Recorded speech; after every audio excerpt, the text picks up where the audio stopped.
Sedge makes a wonderful living green mulch. You never have to use wood mulch again.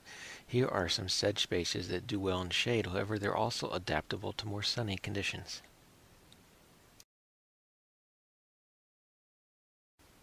Don't spend money amending your soil.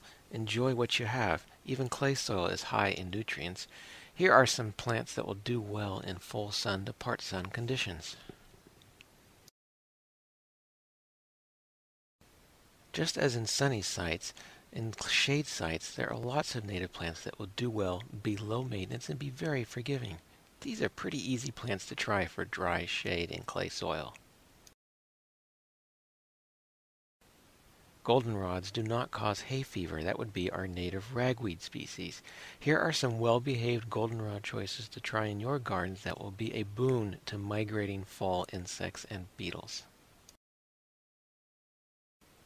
Many of us have a lack of flowers in the late summer to early fall garden, but there are lots of native species that will fill in this bloom time so they will look beautiful for us and beautiful for all of our insect species.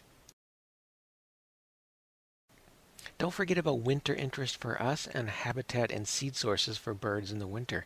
Here's just a very small list of native plants that look and act stunning in the cold winter months.